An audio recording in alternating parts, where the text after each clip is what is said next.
Então Paulo diz, rogo-vos, pois, irmãos, aquele é um apóstolo, quer dizer, um dos 12 grandes. Você não pode ser maior que isso. E ele diz, irmãos, me escutem. Então a gente vê aqui, ele fala, rogo-vos, pois, irmãos, pelas compaixões de Deus, que apresenteis os vossos corpos em sacrifício vivo. Paulo vai falar para essas pessoas para entregar as suas vidas. Ele precisa de uma motivação. Se eu for falar para alguém, olha, você precisa entregar a sua vida, ele provavelmente perguntaria, por quê? E Paulo diz aqui, pelas compaixões de Deus, por causa das compaixões, misericórdias de Deus, demonstradas a você em Jesus Cristo, entregue a sua vida. Você diz, mas o que são essas compaixões? Primeiro de tudo, está no plural. As compaixões de Deus, que são multifacetadas. Quer dizer, não importa de que forma você olhe para elas, você sempre terá uma visão melhor e maior. Você olha para as misericórdias de Deus de um lado, e você pensa que ela é unidimensional, como a maioria das coisas na sua vida. Mas aí você vai para trás dela e descobre algo completamente novo. E aí você vai para um lado ou outro, você vai para baixo dela e olha para cima, vai para cima e olha para baixo, e você tenta entender e compreender a beleza dessa misericórdia que foi dada a você, e você diz, que misericórdia! Você lê os 11 primeiros capítulos do livro aos Romanos e descobre essa misericórdia. E o fato que nós todos éramos perdidos e merecíamos condenação. O fato de que nós não podíamos nos salvar por nossas próprias obras e nem mesmo queríamos isso. O fato de que Deus enviou o seu precioso e santo Filho unigênito para morrer no madeiro carregando nosso pecado e condenado por nosso julgamento. E que quando ele morreu, ele pagou o preço, e depois de pagar o preço, ele ressurgiu novamente dos mortos, e 40 dias mais tarde ele foi exaltado nos céus. Ele está sentado à mão direita da majestade no alto, e ele está sentado como um homem de Deus para você. E ele vive eternamente para interceder em favor de você. Agora, você precisa de mais motivação? Porque se você precisa, você está perdido. Se você precisa que eu diga a você que se você servir a Deus, você vai ganhar uma Mercedes, você está perdido. Se você precisa que eu diga a você que se você servir a Deus, Ele vai curar o seu corpo e resolver cada um dos seus problemas, se você precisa disso, você está perdido. Se Jesus não é suficiente para motivar você a viver piedosamente, você não conhece a Jesus. Então vamos manter isso simples. Cristo e somente Cristo e nenhum outro. Eu não preciso de mais nada.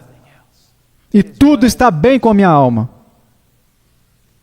Eu quero que meus filhos coloquem as vidas deles à disposição de Deus. Eu estou aqui, Senhor. Fale com o seu servo. O que você quer de mim? Isso é tudo. Isso é tudo que realmente importa. E a propósito, meu querido amigo, quando você estiver em seu leito de morte, você estará lá um dia. Quando você estiver no seu leito de morte, a única coisa que vai estar passando pela sua mente é: será que eu pus a minha vida à disposição dele? Quer dizer, eu quero dizer a você algo neste momento. Se estivesse indo à Etiópia para começar 500 igrejas em 3 anos, mas Deus me dissesse para ser um zelador em uma cidade do meio oeste, eu seria desobediente em plantar todas aquelas igrejas. Não é para se fazer grandes coisas, é para se obedecer a Deus, é colocar a sua vida à disposição dEle. É isso aí, não é simples. E teve um cara que foi ao meu escritório uma vez e disse, sabe, a vida cristã é muito, muito complicada. Eu disse, não é, não. Ele disse, é sim. Eu disse, não é não, eu venci porque eu era o pastor, eu poderia vaiá-lo. Eu disse, não, ela não é complicada. Ele disse, mas tem tantas decisões. Eu disse, não tem não. Eu disse, Deus já fez todas as decisões, meu filho. Agora você tem o mesmo problema que eu. Você tem que obedecer ou não. Você vai colocar a sua vida nisso ou não. E eu quero que você entenda, vamos voltar lá na palavra irmãos. Quando eu prego isso a você, como o meu pastor lá na minha cidade fala, meu pastor diz, eu tenho um dedo apontando para você e o outro apontando de volta para mim, e isso é tanto para mim quanto para você hoje. Todos nós lutamos com isso. Você sempre diz, nós temos tantas lutas e tantas coisas. Não, você só tem uma luta e ela é a mesma que eu tenho. Você vai colocar a sua vida à disposição de Deus. E essa é a única coisa. É realmente a única coisa que importa. E eu garanto a você, eu luto com isso tanto quanto você luta. Você colocará a sua vida à disposição de Deus? Cristo em primeiro lugar. Senhor, o que você quer de mim hoje? O que você quer que eu veja? O que você quer que eu fale? O que você quer que eu ouça? Como você quer que eu gaste aquilo que você me deu? Como você quer que eu faça tudo o que você quer que eu faça? Como você quer isso, Senhor? Aqui estou, Senhor. Isso volta novamente à ideia de estar à disposição dEle. Eu me lembro uma vez no seminário que eu decidi, eu vou viver um dia totalmente à disposição de Deus. Bem, isso era algo ambicioso para se fazer. Eu não consegui. Mas eu percebi algumas diferenças. Eu me lembro como, você sabe, quando você é jovem e está no ministério, você costuma apenas ficar enclausurado por uns anos, porque você não está bem da cabeça. Então eu saí de casa. Ok, Senhor, agora o que você quer que eu faça? Isso é tipo, bem, Paul, você tem uma aula em 5 minutos, então é melhor que você vá para lá. Mas eu estava tentando cruzar o campus, apenas sendo mais sensitivo. E apenas sendo pateta, isso é que estava sendo. Mas eu estava tentando, e a cada passo, Senhor, onde você quiser. E então, de repente, à esquerda, lá estava a senhora com a qual eu havia conversado tantas vezes. Ela era uma senhora mais velha, uma cozinheira no seminário. E ela veio caminhando e estava lá em pé, meio triste. E eu estava tentando ser esse gigante espiritual. E aí, a primeira vez que eu senti que Deus me falando naquela manhã foi: vá lá e conte a ela sobre o meu filho. E adivinha? Eu estava querendo perambular como um zumbi, parecendo espiritual. E quando era apenas para amar alguém, vá, conte a ela sobre mim. E eu me lembro ter travado assim e ter andado até lá. Aquele dia ela recebeu Cristo. Com certeza foi tosco. Mas Deus honrará um coração que faz qualquer tipo de tentativa de estar à disposição dEle. Às vezes eu penso que amamos agendas, porque conseguimos, de alguma forma, tirar Deus de nossos compromissos do dia.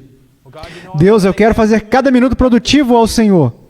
A cada 5 minutos eu vou perder o controle. Tudo o que estamos fazendo é: Senhor, eu quero ser tão ativo que você não vai ter tempo para me falar o que fazer. Às vezes eu penso que eu preciso lutar tanto, mas tem uma coisa que não entra nessa minha cabeça dura. E isso é o amor de Cristo.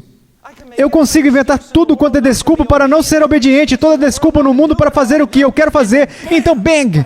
O que me atinge como um martelo: o amor de Cristo. O amor de Cristo. Isso simplesmente me derruba, me deixando de joelhos. Isso é a coisa que eu quero que vocês compreendam sobre a vida do nosso Senhor e Salvador Jesus. Escutem isso. Jesus era pobre. E isso é tudo sobre essa questão. Apesar do que os pregadores da TV te falam, o cara era pobre. Ele não andava numa carruagem de rei. Ele era pobre. Ele esteve muitas vezes cansado. E muitas vezes teve angústias. Ele teve muitas vezes essas coisas com as quais você e eu temos que lidar. Mas aqui está uma coisa sobre Jesus Cristo: Ele nunca esteve vazio. Ele nunca esteve vazio. E por que Ele nunca esteve vazio? Porque Ele tinha comida para comer que nós não conhecemos. Ele nunca esteve vazio pela mesma razão que nós normalmente estamos. Ele nunca esteve vazio porque Ele se preocupava em fazer a vontade do Pai dEle. Ele estava colocando a sua vida à disposição do Pai dEle. Você está vazio? Você já se sentiu vazio? Adivinha? Ligue o alarme. Eu faço isso. Eu estou me sentindo tão vazio, preciso de umas férias. Eu estou me sentindo tão vazio, eu preciso ficar longe do ministério um pouquinho. Eu estou me sentindo tão vazio, eu preciso ficar um pouco sozinho. Não, eu estou me sentindo tão vazio, então eu preciso me colocar à disposição de Deus. Eu não vou me sentir mais vazio. Me colocar à disposição de Deus. Agora, eu tenho que voltar aqui um pouquinho, porque tem aqui alguns de vocês que estão sempre com culpa de que não estão fazendo o suficiente para Deus. Então, quando eu digo isso, você fala: eu preciso voltar lá e fazer mais. Não. Não volte lá e faça mais para a igreja, ou qualquer outra pessoa. Eu disse: se coloque à disposição de Deus. Existe uma grande diferença. Se aproxime de Deus. Ele pode querer que você se aproxime dele e descanse. Ele pode querer que você se aproxime dele e leia o livro de João. Ele pode querer que você se aproxime dele e corte suas atividades pela metade. O que eu estou falando é se colocar à disposição dele e não fazer algo a mais. Uma passagem muito bonita das Escrituras, em Efésios 5:2, diz: e andai em amor, como também Cristo vos amou, e se entregou a si mesmo por nós, em oferta e sacrifício a Deus, em cheiro suave. Apenas se entregue a Deus. Bem, eu não tenho nada a dar. Como você tem coragem de dizer algo assim sobre Deus? Você diz: espera, pastor, eu não estou falando sobre Deus dessa maneira, estou falando sobre mim, que eu não tenho nada a dar. Se você diz que você não tem nada a dar, você está dizendo que Deus não deu nada a você. E eu não acredito nisso. Deus dá a cada um de seus filhos dons e graças. Nada dessa coisa de falsa modéstia. É melhor dizer: o que Ele me deu, eu devo devolver a Ele. Nunca diga: eu não tenho nada a dar. Nunca. Nunca. Falsa modéstia é uma grande destruidora de muitas coisas. Seu problema é que você não está em mim. Seu problema é que você não está habitando e colocando sua vida à minha disposição. Quando você fizer isso, Paul, eu vou dar a você mais alegria que qualquer coisa. E isso é algo que vocês todos precisam entender, nós todos precisamos entender. Não é onde estamos, é quem Ele é e nosso relacionamento com Ele. Isso é algo muito, muito importante. Eu quero que saibam, a maioria de vocês está lutando para ser feliz. Isso não é necessariamente ruim, você só está fazendo isso de maneira totalmente errada. As vezes que eu morri para mim mesmo foram bem poucas. Mas as vezes que eu morri para mim mesmo e entreguei minha vida como um sacrifício, me colocando à disposição dele, eu fui o homem mais feliz da face da terra. Apesar de isso ter me custado caro, houve uma paz tão grande e uma alegria tão maravilhosa. E todas as vezes, e foram muitas, quando eu coloquei Paul Washer na frente de outras pessoas, o que na realidade significa que eu coloquei Paul Washer na frente de Jesus Cristo, o Senhor, eu fui o ser humano mais triste da face da terra. Alguém aí consegue se identificar com o que eu estou falando? Então pare. Às vezes a gente quer pensar teologicamente sobre essas coisas todas. Teologicamente, porque eu faço isso, porque eu faço aquilo. Simplesmente pare. No Peru eu tenho um amigo que um dia entrou em casa e falou para sua mãe: mamãe, quando eu faço assim com o meu braço, ele dói. Ela disse: pare de fazer isso com o seu braço, ele não vai doer mais. Isso é a mesma coisa. Aqueles de vocês que são verdadeiramente cristãos, vocês sabem às vezes que vocês se renderam a Cristo. Vocês sabem às vezes que vocês puseram Cristo na frente de tudo. Quando você apresentou a sua vida a Ele como um sacrifício, você sabe a alegria que isso dá. E você sabe também a tristeza de fazer o oposto. O ponto sobre isso é morrer. Eu sei que isso não é atrativo para os visitantes, e eu estou contente com isso. Morra para si mesmo. Você quer consertar o seu casamento? Morra para si mesmo e se ofereça a Deus.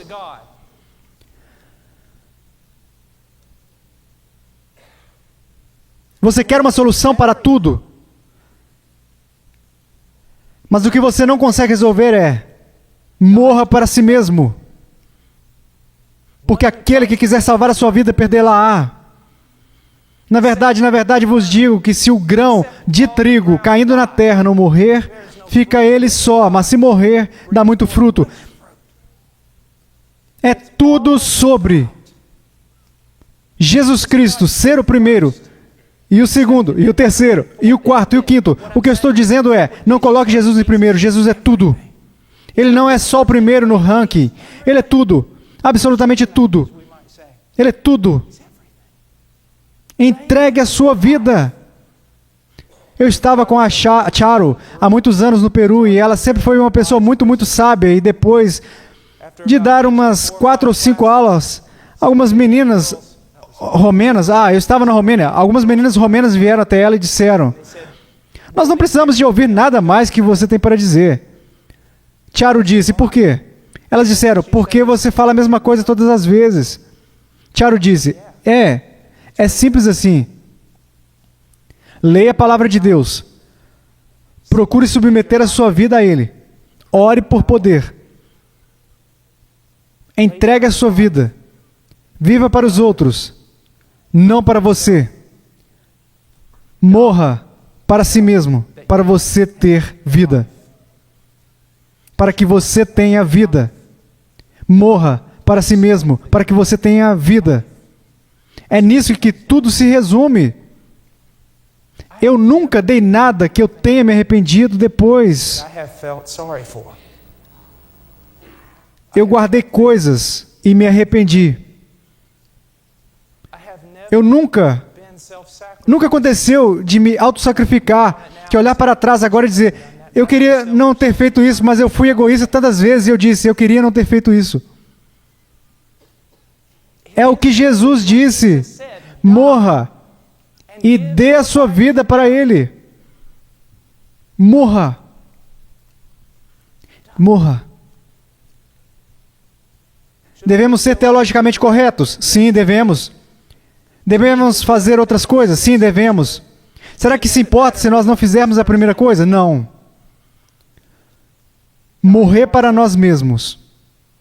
Entregar a nossa vida. Não autopromoção, mas autorrebaixamento. Para que Cristo seja promovido. Ele deve crescer. Eu devo diminuir. E, como ele foi alegre, aquele João Batista. Hoje à noite nós falaremos sobre oferecer seu corpo. Porque ele disse corpo por muitas razões importantes. Ele não disse dê teu coração, ele disse dê teu corpo. E nós falaremos sobre isso hoje à noite. Se você está aqui esta manhã, o que eu posso falar para você? Sabe, eu vou ser honesto com você. Eu não estou esperando que você vai ouvir esta mensagem e ser, de repente, transformado e que tudo dará certo na sua vida. Não, eu estou esperando que essa mensagem vai ser como uma pedrinha no sapato e vai sempre lembrar você disso. Você está vazio? Então morra. Você está triste? Então morra para si mesmo e viva para Cristo. Você está se sentindo todo sujo por dentro? Então ponha-se à disposição dele. Se aproxime mais dele. Um lembrete constante de que você e eu somos chamados a habitualmente e continuamente morrer para nós mesmos, entregar nossas vidas a Deus. Alguns de vocês jovens aí vão estragar terrivelmente a vida de vocês. Vocês vão. E eu direi a vocês por quê. Porque vocês vão tomar as rédeas e vocês vão correr com isso. E quando vocês fizerem isso, bem, em alguns anos vocês estarão no meu escritório. Vocês vão pegar o volante e vocês vão dizer, eu vou dirigir meu próprio carro. E vocês vão se arrepender todos os dias de suas vidas. Eu imploro a vocês para largarem as rédeas, largarem o volante e se submeterem à soberania de Cristo. Não à soberania deste pregador, por causa deste pregador. Você sabe como é pregar? Às vezes eu não gosto da forma como é feita. E digo por quê? Porque parece que eu tenho uma mensagem e eu sou como o copiloto de Deus e eu estou dando a mensagem para você. Quando na verdade é isso, a mensagem, se for de Deus, é como se eu tivesse que falar a mensagem, correr até aí embaixo, sentar-me e escutar como vocês aí. Não é pela autoridade de algum pastor. Você leu a Bíblia por você mesmo, você concorda com as coisas que eu acabo de dizer sobre Romanos 12, verso 1. Não é sobre se submeter a um pastor, a uma igreja ou alguma outra coisa, mas se submeter a Jesus Cristo e colocar sua vida à disposição dele, se tornar tudo o que ele deseja que você seja. Mas você tem que morrer. Tem que morrer.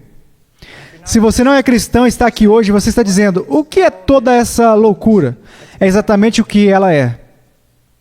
Venha, perca a sua vida por um filho de carpinteiro, por um homem louco que morreu por um sonho. E você terá a fé que seus primeiros seguidores tiveram e você vai sentir o peso do seu olhar. É loucura para alguém que não conhece a Deus. Morrer para si mesmo neste mundo. Nós vivemos no Império Romano, que é tudo sobre autopromoção e sobre ser forte e poderoso, conseguir tudo para que as pessoas aplaudam você. Não no reino. Não é sobre subir a escada, é sobre descê-la. Não é sobre ter seus pés lavados, é sobre lavar os pés de outras pessoas. Jesus Cristo, sabendo de onde ele veio, para onde ele estava indo, basicamente sabendo que ele era Deus encarnado, colocou uma toalha sobre o ombro e lavou os pés de todo mundo. Agora isso é autoestima forte. É isso aí. É tanto para mim quanto para você. Mas se você não conhece ao Senhor, isso é o que a Bíblia quer que você saiba. A Bíblia diz algumas coisas que são extremamente ofensivas. Você dá conta disso? A Bíblia diz algo extremamente ofensivo. Você não é uma vítima da sociedade. Você não é uma vítima do problema dos outros. Você, meu Senhor. Você, minha Senhora. Você, criança. Vocês são o problema. Assim como eu.